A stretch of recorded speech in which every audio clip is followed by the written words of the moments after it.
If you don't know what you don't want, you can't know what you do want. Contrast is what causes you to focus the more into becoming. That's what creation is. It's focus. Because creation happens with thought. We know you think it happens with your action because you move things around and you get stuff done. But the creation, the true creation, is happening through your thought in conjunction with your source energy. You cannot change conditions or circumstance. You don't have to let them control you. We can't control what's going on outside, but we can control what's going on inside. As you think, so shall you be. 7 little words that I think are perhaps the most important things that we can learn and master in our lives. This old proverb notion that I become what I think about all day long. And once you know that what you think about is what expands, you start getting real careful about what you think about. You don't allow your thoughts to be on anything that you don't want or that you wouldn't want to have manifest or show up for you in your life. So whatever you wish to do, you must bring yourself to a moment of joy and clarity within yourself. At that moment, what you decide, even if you die, you must go by that. Whenever your emotions go up and down, your mind says many things. That's not important. In a moment of clarity, when I'm saying joy, because when you're happy, you're not compulsive. When you're very happy and clear, at that time, if you look at things and see, yes, this is what is more sensible for me, just do that. It doesn't matter if it feels like hell, because that's where your well-being is. When you're in different states of compulsiveness, if you make decisions as to which way to turn, you will be endlessly lost. That the way that we speak actually influences the way that we think. But perhaps even more importantly, number 2, he said the way that we speak influences what we think. That our thoughts, what we are capable of thinking, are actually linked to the way our neurons are being wired. I got better day by day and week by week and month by month, and I'm asking you to do the same thing until you can develop a long arm and a long reach, until you can develop influence that won't quit. Touch people next year you couldn't touch this year. Touch people now you couldn't touch before. Conduct a meeting now you couldn't conduct before. Heart and soul now mixed in there that wasn't there, missing before. I'm asking all of you to get better in spite of the winters, in spite of the downturn. The money downturn, the social downturn, the personal downturn, whatever it is. Just get stronger, get better. The key is not to wish for a better winter. The key is to wish for more strength, more wisdom, more courage, get better, get wiser, get stronger.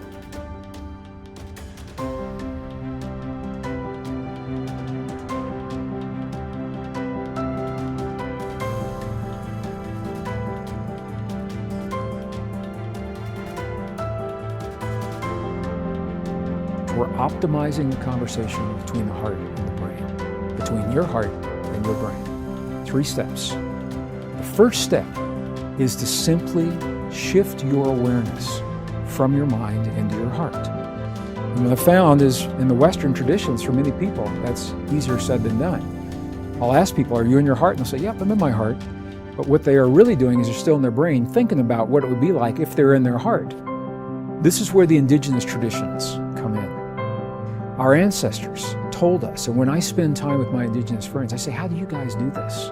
And they say it helps if you can gently touch your heart center, physically, in a way that's comfortable for you.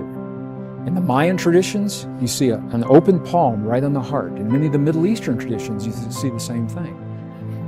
In the Buddhist traditions, you see a prayer mudra that physically touches the sternum. The key is, any of those things creates a gentle touch, a physical sensation right over the heart center, and your awareness will always go to the place where you feel the sensation. That's the key. So if you can create a touch over your heart, your awareness will go there. First step. Second step, very simple. Slow your breathing a little bit slower than typical, maybe 5 seconds inhale, 5 seconds exhale. Here's why that's powerful. Because the only time you would ever slow your breathing and breathe in that way is when you feel safe. When you feel that you're in a place that's safe and you're not threatened and you're not vigilant of your surroundings. So you're telling your body you're in a place that's safe. Slow your breathing. Third step, and this is the key, is to begin to feel the feeling that creates 0.1 hertz. Feel the feeling that sets up the coherence between your heart and your brain. How do you do that? I gave it away earlier, I've already mentioned it. Scientists have found, at the Institute of Heart Math, their researchers have found that there are 4 key words that work almost 100% of the time for everyone. Appreciation for anything or anyone. Gratitude for anything or anyone. Care and compassion. If you can feel one or some combination of those feelings in your heart while you're breathing as if your breath is coming from your heart, touching your heart center, now you're setting up this communication between the heart and the brain. Now you are triggering those neurons to begin to reach out and find other neurons to strengthen this connection. And that's why I mentioned before, it takes about 72 hours, 3 days to build these networks. So that means the more you do what we're about to do right now, the stronger this connection becomes in your life. Why do you think more people aren't happy, and what could one do to just begin the journey of loving, living, and mattering more and being happier? I think let's begin with most people don't know what happiness is or where they get it.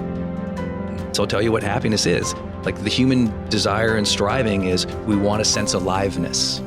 So you need to do more things that make you alive, make you vibrant, authentic, expressive, make you sense. For some people, it's adventure. They go mountain biking. It's like, wow, that just brought me back to life. You know, some people it's hanging out with great friends. Some people it's doing their passion. Some people it's, just honestly feeling and sensing the moment and meditating. Another thing that everyone wants is connection. Most people today lack the depth of happiness because most people lack a connection with other people. They're surface level relationships. You can't be really happy long-term with surface level relationships. So you got to find out, how do I connect more deeply? And it can be simple things like you talked about. You know, with the kids, maybe less than the texting, call them. Have that moment of connection. It's nothing crazy. That's what you're striving for. You want happiness with your kids. You're going to call them. You're going to connect with them. So think about connection relationships, a level of depth. Then we want meaningful pursuits.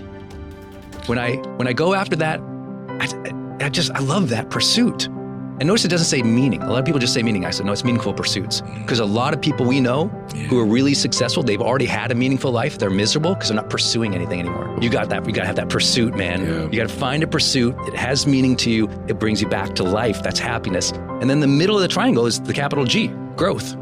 If you don't have aliveness, you don't have connection, you don't have meaningful pursuits, and you don't have growth, you're miserable. We can bank on it. We can guarantee it. The research will reveal it every single time. But if we can get you a little bit more alive, a little bit more connected, a little bit more meaningful pursuits, and a little bit more growth, those like little bit in each of those, it's like a thunderous shift in your life. You're just like, whoa, little bits in those. But there's an access point. Why aren't most people happy? Let's say they did all those things. Still not happy? And they're just not here. Presence is the gateway to happiness. If I can't get you present, to feel it, to sense it, can't change. What most people want in real, like what they really want, all the people I work with, maybe the people you work with, what they really want, they'll never say it and they'll almost of them never know it. What almost every human being wants is they want to feel the day more.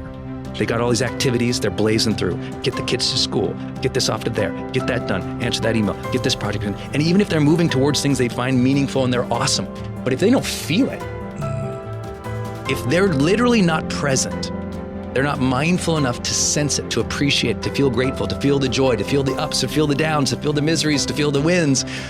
If you aren't feeling the day, you're just blazing through as an automaton. You're just blazing through the days, on autopilot. You're just like overwhelmed, stressed, going through it, but you don't feel the day. I can't get you to be happy. So the gateway to all of happiness is always presence. Learn to be more present in the moment. Feel the moment, even the bad ones. You got to feel the day more so that when you get on your knees at night to pray, you felt the day. Dear God, thank you. I felt this day. I felt those lessons you gave me. I felt those gifts you gave me. Thank you for that connection. See, when you talk to God, if you don't feel, there's not a relationship there. God wants you to feel. It's a unique thing he gave us. Not just the emotional reaction of an animal, but the ability to deeply appreciate feeling. Very human. So we got to tap people back in the present to deeply appreciate the moments, the feelings, the events of life again. And I think that's why I'm so happy. It's like I feel so much. Most people are so scared of that. I'm like, I love it. It makes me feel alive, right? How do you sense more aliveness? You got to feel the day, feel the moment.